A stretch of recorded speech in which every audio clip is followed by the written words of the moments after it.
नमस्कार, कैसे हैं आप सब। उम्मीद करती हूँ सब लोग खुश और स्वस्थ होंगे। आप सबका मेरे चैनल में फिर से स्वागत है और बड़ों को नमस्कार और छोटों को बहुत सारा प्यार। एक लोकतांत्रिक देश के लिए, एक डेमोक्रेटिक कंट्री के लिए विपक्ष का मजबूत होना बहुत ही ज़रूरी है। हम किसी भी पार्टी को समर्थन क्यों ना करें। मैं अगर सीधी बात करूँ तो मैं बीजेपी को समर्थन करती हूँ, मैं बीजेपी को सपोर्टर हूँ, मैं खुल के ये बात बोलती हूँ, मुझे उसकी आइडियोलॉजी पसंद है। लेकिन एक लोकतांत्रिक देश होने के नाते मैं एक चीज़ और भी चाहती हूँ, एक ऐसा विपक्ष जो इतना ताकतवर हो कि सत्तारूढ़ पार्टी जो रूलिंग पार्टी है उसको किसी न किसी चीज़ का डर जरूर होना चाहिए।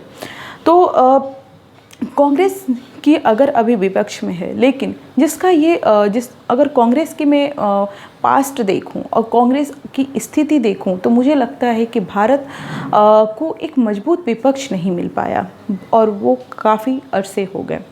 इसके पीछे का कारण बहुत है।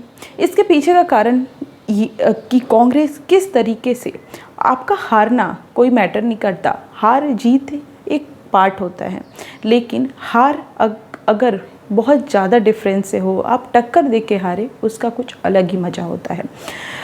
एक लोकतांत्रिक देश के लिए मुझे लगता है कि विपक्ष का मजबूत होना बहुत ज़रूरी है। लेकिन कांग्रेस का जो ये रवैया है, आप बोलेंगे हार का कारण क्या, रिजल्ट आ गया। मैं बोलूँगी let's see what will be happen tomorrow. But मुझे लगता है कि जो एग्जिट पोल आया है वो 95-96% एक्यूरेसी होती है। आप पिछले या विधानसभा का चुनाव देख लो या फिर लोकसभा का चुनाव देख लो, ऑलमोस्ट सेम ही होता है। 10-15 सीटों का फेरबदल या ऊपर नीचे जो भी है होता है, लेकिन इतना ज़्यादा चेंजेस नहीं होता है। फिर भी 4 जून का इंतज़ार कर लीजिए। लेकिन अब मैं आती हूँ कि कांग्रेस का हार का कारण क्या है, कांग्रेस की इतनी लो परफॉर्मेंस का रीज़न क्या है।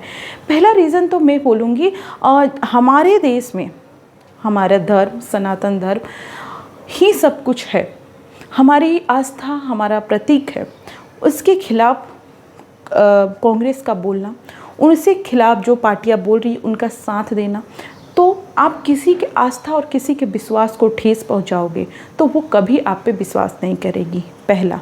दूसरा, मैं कांग्रेस की विरोधी नहीं हूँ, मैं कांग्रेस की सोच के विरोधी हूँ और मुझे लगता है कि हमें विपक्ष का विरोध नहीं करना चाहिए। विपक्ष तो मजबूत होता ही है, लेकिन जो उसका रवैया है उसका विरोध करना चाहिए। अब कांग्रेस का देखिए, परिवारवाद, जिस तरीके से परिवारवाद को बढ़ावा दिया जाता है, कांग्रेस में तमाम नेता हैं जो ग्राउंड की रिपोर्ट रखते हैं, जो ज़मीनी हकीकत जानते हैं, जो जानते हैं चुनाव कैसे जीतते हैं, लेकिन उनको हटा दिया जाता है। अब क्या हो गया है, ये राहुल गांधी के अकॉर्डिंग वो योग्य है उनके लायक जो नरेंद्र मोदी को दिन रात गाली दे, वो उनको लगता है कि वही अच्छा नेता है। और ऐसी सोच के कारण कितने अच्छे नेता कांग्रेस छोड़ के ही चले गए हैं। तो राहुल गांधी की गलत नीति और इसका परिणाम है परिवारवाद।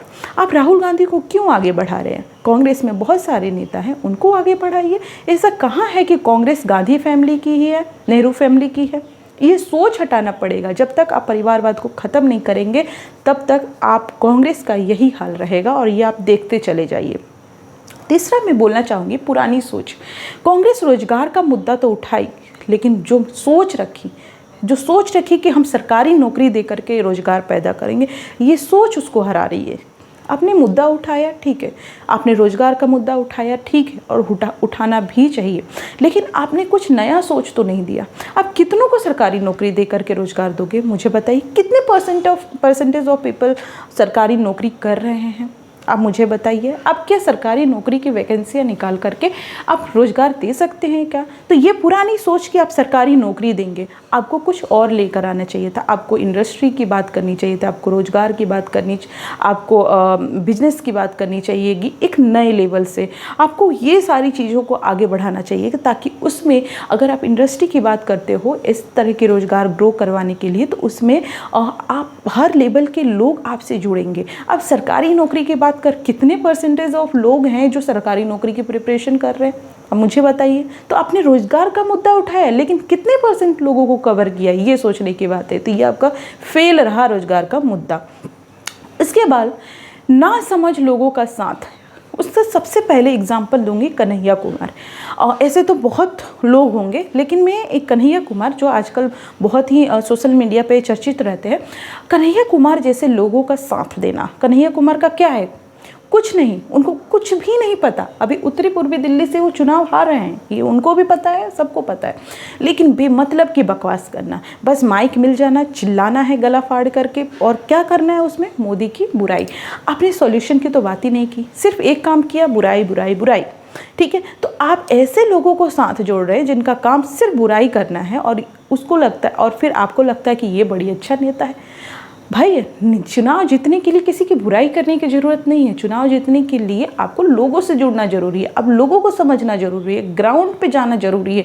अब कन्हैया कुमार का क्या, ये टुकड़े टुकड़े के गए, JNU के स्टूडेंट हैं, टुकड़े टुकड़े गए, 2-4 लोग जान गए हैं और उन्हीं के इर्द गिर्द घूमते हैं और बुराई करते हैं, यही काम है। उनको कुछ समझ नहीं है ग्राउंड की। आप ऐसे लोगों की अपने मन की खुशी के लिए कि हाँ ये मोदी की बुराई कर रहा है, चलो हम इसका साथ देते हैं, ये तो अच्छा है, ये सोच राहुल गांधी की कांग्रेस को बर्बाद कर रहा है। और इन सब में एक बात करूँ तो ये है कि राहुल गांधी को ही साइड करो, तभी कांग्रेस का भला हो सकता है।